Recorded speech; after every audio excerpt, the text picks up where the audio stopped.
எங்கள் ஆண்டவராகிய இயேசு கிறிஸ்துவே, பிதாவிடம் எங்களுக்காக பரிந்து பேசுபவரே, உம்மை தாயாகிய மிகவும் பரிசுத்த கன்னியை எங்களுக்கு தாயாகவும் உம்மிடம் எங்களுக்காக பரிந்து பேசுகிறவராகவும் நியமிக்க திருபுலமானீரே. உம்முடைய வரங்களை தேடி உம்மை நாடி வருபவர்கள் அனைவரும் அவள் மூலமாய் அவற்றை பெற்று மகிழுமாறு அருள் புரிய வேண்டும் என்று உம்மை மன்றாடுகிறோம். ஆமீன்.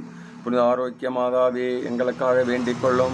புனித ஆரோக்கிய மாதாவே, எங்கள் இந்திய நாட்டிற்காக வேண்டிக் கொள்ளும். புனித ஆரோக்கிய மாதாவே, உலக சமாதானத்திற்காக வேண்டிக் கொள்ளும். முன்னிலைக்கிற எங்கள் தந்தையே, உமது பேர் தூதன புற்றப்பெறுக, உமது ஆட்சி வருக, உமது திருவிழா முன்னுலகில் நிறைவேறுவது போல மண்ணுலகில் நிறைவேறுக. எங்கள் அன்றாட உணவை இன்று எங்களுக்கு தாரும். எங்களுக்கு எதிராக குற்றம் செய்தோரை நாங்கள் மன்னிப்பது போல எங்கள் குற்றங்களை மன்னியும். எங்களை சோதனைக்கு உட்படுத்தாது, தீமை எங்களை விடுவித்தருளும். ஆமீன். அருள் நிறைந்த மரியே வாழ்க, ஆண்டவர் உம்முடனே, பெண்களுள் ஆசி பெற்றவர் நீரே. உம்முடைய திருவயிற்றின் கனியாகிய இயேசுவும் ஆசி பெற்றவரே. புனித மரியே, இறைவனின் தாயே, பாவிகளாயிருக்கிற எங்களுக்காக இப்பொழுதும் எங்கள் இறப்பின் வேளையிலும் வேண்டிக் கொள்ளும். ஆமேன்.